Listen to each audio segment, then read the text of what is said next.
Hierdie insetsel word met trots geborg deur Slender Wonder. ADHD is 'n baie bekende term en Dr. Lizette Robinson van Slender Wonder is hier om met ons daaroor te gesels, asook oor vetsug by kinders. Dokter, baie welkom by die Groot Ontbyt. Baie dankie. Ek wil weet by dokter, wat is die oorsaak van vetsug in kinders? Rian, mens moet maar altyd mediese toestande in ag neem, alhoewel dit selde die oorsaak is. Die twee groot sondebokke is maar ongesonde eetgewoontes en 'n gebrek aan oefening. En hierdie is maar tekens van die tyd waarin ons leef. Dikwels werk beide ouers, hulle is lang ure van die huis af weg en saans as almal gedaan by die huis kom, is dit soveel makliker om net 'n wegneem ete te koop as om self kos by die huis voor te berei.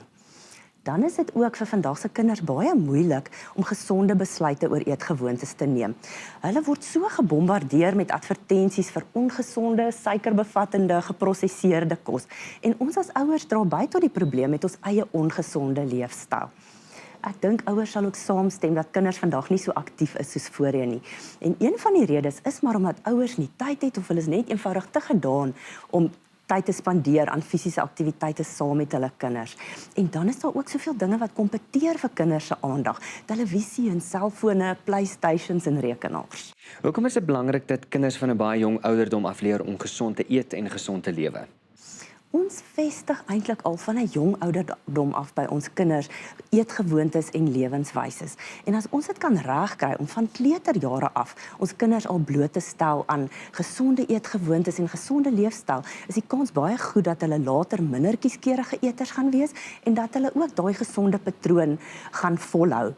Ons sien al meer dat oorgewig kinders begin presenteer met toestande wat ons eintlik vroeër jare net by volwassenes gesien het, soos hoë bloeddruk en hoë cholesterol en tipe 2 diabetes.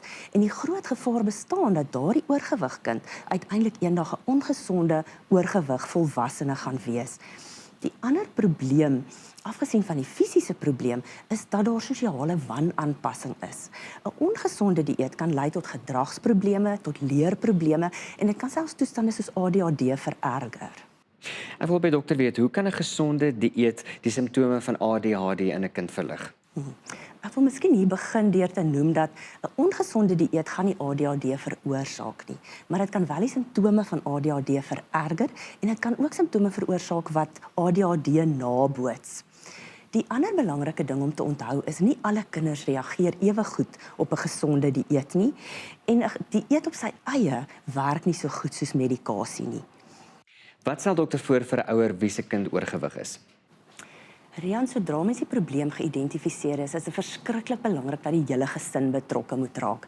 Almal moet 'n lewenstylverandering ondergaan. As ons daardie oorgewig ouetjie gaan isoleer, maak ons hom selfbewus en ons kan self sy selfbeeld aantas. Maar as almal in die gesin gesonder begin eet en meer begin oefen, is dit soveel makliker vir daardie ouetjie om dan sy gewigsverliesprogram vol te hou. En dan wil ek vir ouers sê, hulle is nie alleen in die groot stryd nie. Daar's baie ondersteuning daar buite. Slender Wonder byvoorbeeld kan ouers wonderlik bystaan of die kind dan moet gewig verloor en of hy net meer gebalanseerd moet eet. Die Supreme Wellness program byvoorbeeld gee vir ouers riglyne oor watter kos is gesond, watter aanvullings is noodsaaklik en hoe om al daai struikelblokke en versoekings daar buite te oorkom. En dan het hulle ook 'n dieetkundige en 'n biokineticus wat ouers ondersteun en vir hulle kan raad gee as dinge bietjie moeilik begin gaan. Dit was 'n baie interessante gesprek. Baie dankie dat dokter kom kuier het. Dankie. So gesels Dr. Lizette Robinson van Slender Wonder. As jy meer inligting wil kry, gaan besoek hulle webtuiste by www.slenderwonder.co.za. Slender Wonder, jou veilige mediese gewigsverliesvernoot, aanbeveel deur dokters.